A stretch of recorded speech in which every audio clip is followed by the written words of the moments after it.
कोई मरना मत दोस्त। हमें पता है यह सिस्टम गंदा है। हम बीपीएससी अभ्यर्थियों के साथ अन्याय हो रहा है। इस एग्ज़ाम में करप्शन का बोलबाला है। इस एग्ज़ाम में करप्ट प्रैक्टिस हुए हैं, लेकिन मरना कोई सॉल्यूशन नहीं है भाई। मैं खुद बीपीएससी मेंस दिया हूँ 5 बार, कुल मिला के दरोगा में बैठा हूँ मेंस में, इन्फोर्समेंट एसआई और एक्साइज एसआई, 3 बार एसआई, ये सब का मैं मेंस दिया। 2 बार मैंने फिजिकल भी दिया है। रेलवे का एग्ज़ाम दिया, उसमें भी सारे लेवल में मेरा रिजल्ट था ग्रेजुएशन वाले लेवल पे, फाइनल नहीं हुआ। और भी बहुत सारे एग्ज़ाम दिया, नेट दिया हूँ, उसमें भी रिजल्ट है हमारा। तो मैंने तो सोचा है अगर सरकारी नौकरी इस बार नहीं लगी तो कोचिंग लाइन में आऊँगा, पढ़ाऊँगा, एक नई दुनिया शुरू करूँगा। लेकिन कोई मरने का ख्याल मत लाना, ज़िंदगी बहुत अनमोल है। ज़िंदगी बहुत अनमोल है और ज़िंदगी को मज़े से जियो यार।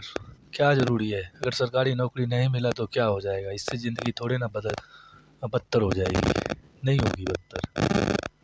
कुछ दूसरा चीज़ कर लेना यार, लेकिन ये सब चीज़ मत सोचना। आज एक लड़का डेथ कर गया, उसका नाम सोनू था।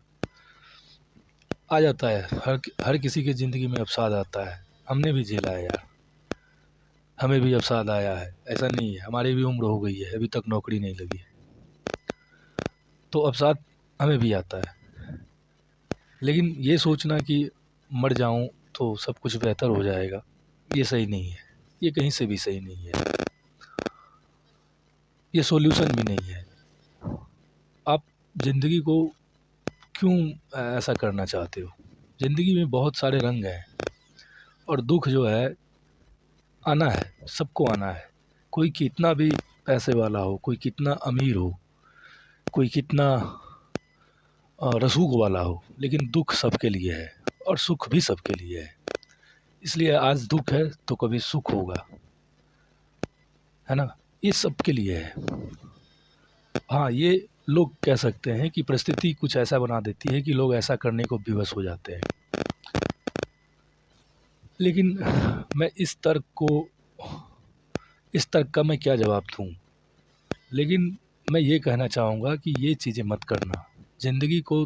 हाँ, अगर आप हार मान लिए, आपने कोशिश की, मेहनत की, नौकरी नहीं लगी तो कुछ दूसरा चीज़ कर लेना। नौकरी सब कुछ नहीं है। हाँ, हम लोग गरीब परिवार से हैं, घर से दबाव रहता है नौकरी का, सरकारी नौकरी का, तो ये एक प्रेशर रहता है। उम्र हो जाती है, शादी वादी भी सबका समस्या रहता है, सब कुछ रहता है, दबाव तो रहता है। ये हम भी महसूस किए हैं और अब भी महसूस कर रहे हैं। ऐसा नहीं है कि महसूस नहीं करते हैं दबाव को, ये सब कोई करता है जो भी गरीब घर का लड़का है।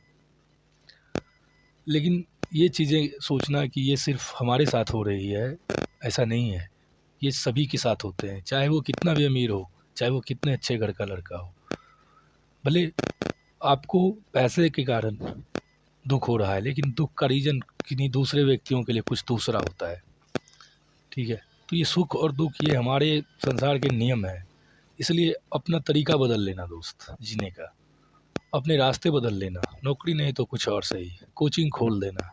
ज्ञान तो है ना हमारे पास, ज्ञान है ना, ज्ञान ज्ञान से ज़्यादा पैसा कोई कुछ दे सकता है क्या? आज देख लो कितने कोचिंग इंस्टीट्यूट खुले हुए हैं।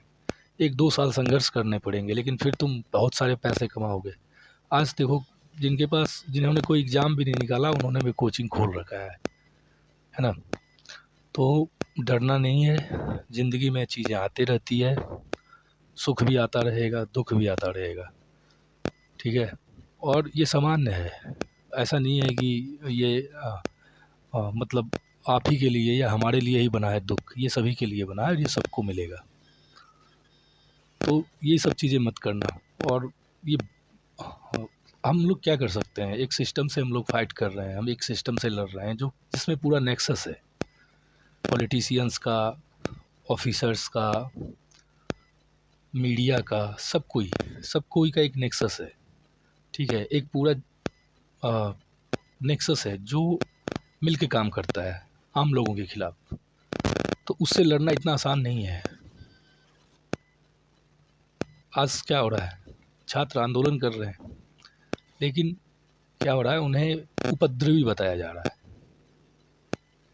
एक व्यक्ति, आपने एएनआई का वीडियो देखा है जो आज रिलीज हुआ है, जिसमें एक लड़का प्रोटेस्ट में कह रहा है कि मैंने 3 बार मेंस दिया है, नाम बताया अपना, इंटरव्यू दिया है उसने बीपीएससी का, वो लड़ रहा है, वो मरेगा नहीं, ठीक है।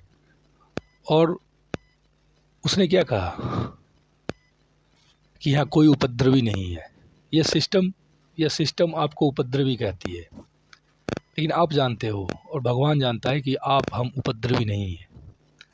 यह सिस्टम सब मिल के काम करती है, ठीक है। तो इससे लड़ना है, मरना क्यों है यार, मरना है तो लड़ के मरेंगे,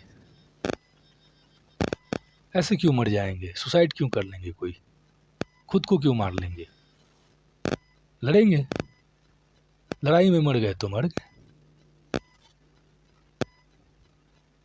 ऐसे नहीं मरना है यार, ये सब चीज़ मत करना,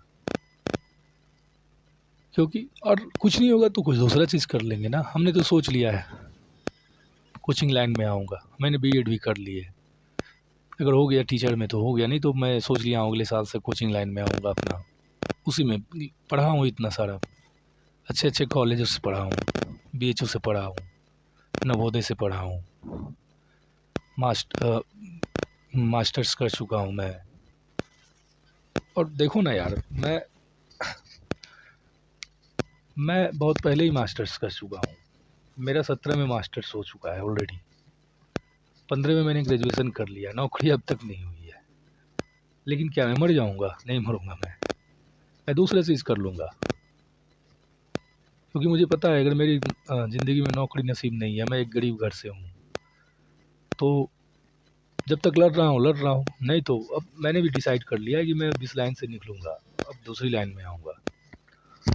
इस बार मैं बीपीएससी बड़े मौज से तैयारी किया हूँ और हमारे नंबर भी अच्छे आ रहे हैं, ऐसा नहीं है कि मेरे नंबर्स कम हैं, ठीक है, नंबर्स अच्छे हैं, लेकिन मैं तब भी इस प्रोटेस्ट के साथ हूँ। उसका रीज़न जानते हो क्यों है? क्योंकि इस आंदोलन में करप्ट प्रैक्टिस हुई है।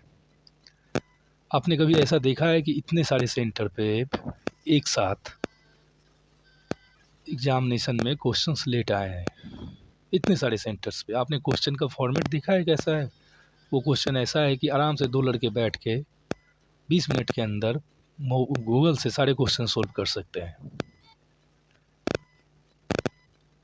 और अगर गूगल स्कैनर लगा दिया जाए तो वो सारे क्वेश्चन 10 मिनट के अंदर आपके हाथ में आ जाएंगे, आंसर उसका। और अगर ये क्वेश्चन का आंसर आपको 10 मिनट पहले अगर दे दिया जाए तो आराम से आप उसको देख के कर सकते हो आपके एग्जामिनेशन रूम में आके। और ऐसा हुआ भी है, बहुत सारे एग्ज़ाम पे इतने लेट से क्वेश्चंस दिए गए हैं एग्जामिनेशन सेंटर्स पे, बापू परिसर ही नहीं, बहुत सारे